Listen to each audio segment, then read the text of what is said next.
Think about it.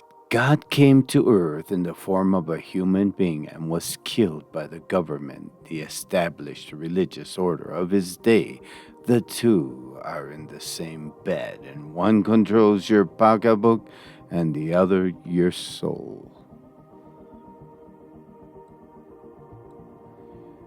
The unexpected and the improper, the unconventional and untraditional, the unorthodox and unceremonious, contrary to man's natural expectation. This is the way God usually works. For my thoughts are not your thoughts, neither are your ways my ways, saith the Lord. For as the heavens are higher than the earth, so are my ways higher than your ways, and my thoughts than your thoughts. Read Isaiah chapter 55, verses 8 and 9. Who can know the mind of the Lord, and who can show him anything? Who the hell do you think you are anyway, to tell God what to do and how to do it? God knows his business, and it's none of your business how he does it. So quit trying to tell him how he ought to do it.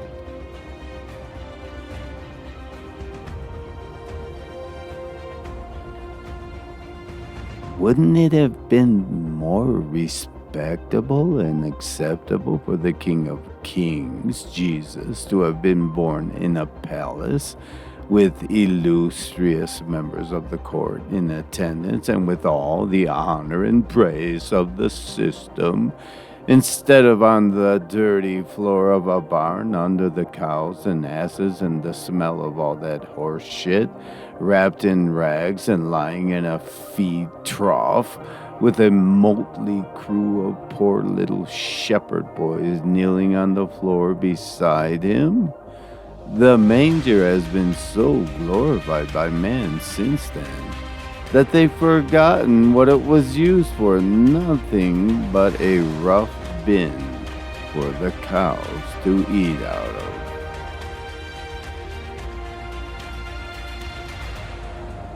And wouldn't it have been better for his father to have been a prominent potentate instead of a humble hewer of wood?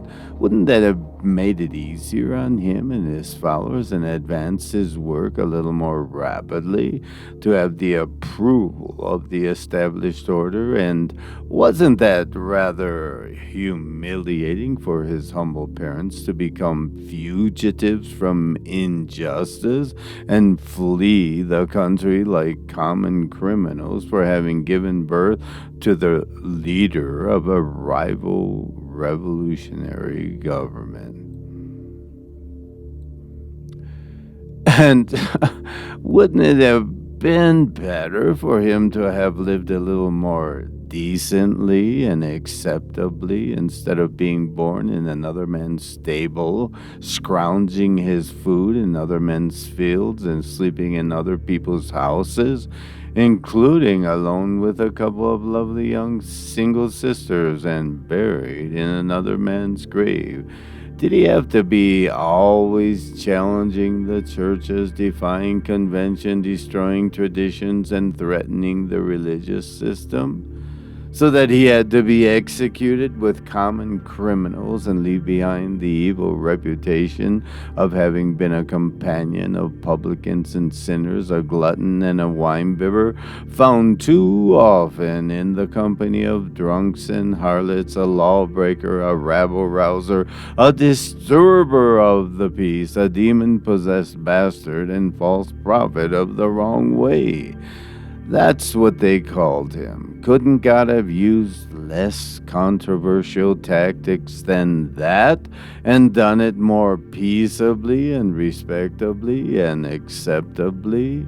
Couldn't the King of Kings have gotten off to a better start instead of being hated from the beginning? Didn't God make a mistake? Wasn't it very poor tactics for him to leave Isaiah running around naked, Ezekiel eating dung and Hosea marrying a harlot just to prove his point? Why deliberately offend the system? Why deliberately pick a bunch of stinking long haired fishermen and a hated tax collector for his disciples?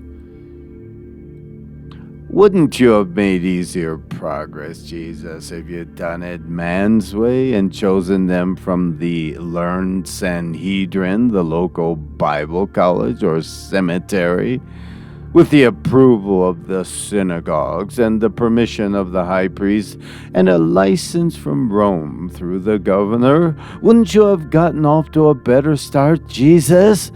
Don't you think you could have improved your tactics, Lord? Don't you think that was really making it a little too rough from the beginning and suffering undue and unnecessary hardship and persecution due to your own foolhardy methods and lack of wisdom, Jesus? You have to be such a dropout and pick up such a motley crew of ne'er-do-wells, including some of the town's worst harlots and radicals. There must have been a better way. Surely you didn't have to do so many things in such a horrible fashion. One can understand you're making a few mistakes, but going so consistently and stubbornly contrary to all acceptable reason and logic and custom, wasn't that a little foolish, Lord? And you might have known that to have beat up the money changers in the temple once, they might have overlooked it as the harebrained eccentricity of some madman, a little off his rocker. But to whip 'em out and bust the furniture and spill all the money 3 times? That was too much. Somebody was bound to get mad and get you in the end. Yes, the list is almost endless again of all the people God had to humble before he could use them, of all the leaders God had to bring down to the depths before they could stand to be exalted, lest they would have taken credit to themselves and not given God the glory. Because by the time God's ready to make you really great, he makes absolutely nothing out of you, so there's nothing left of you at all, and it's only Jesus. When he can get you out of the way, then he has a chance. When you become nothing but a tool and a channel, nothing but a little diamond of dust, then God can really use you. But he has to break and humble and melt you in the fire, purge you, purify you, sift you, beat out the chaff. He has to beat the hell out of you till there's none of it left. Crucify the flesh till it's dead as a doornail. Mortify the mind till it's almost gone, so that Jesus can live and think and move in you. Did God make a mistake? What's going on? Or is all this necessary to make us what we ought to be? Jesus said, I am the way, the truth, and the life, and no one comes to the Father except through me. John 14:6. Narrow is the gate and difficult is the way which leads to life, and there are few who find it. Read Matthew chapter 7, verse 14. Many are called, but few are chosen. Matthew chapter 22:14.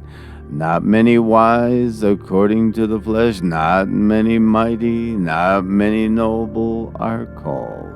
But God has chosen the foolish things of the world to put to shame the wise, and God has chosen the weak things of the world to put to shame the things which are mighty. Read 1 Corinthians chapter 1, verses 26 and 27.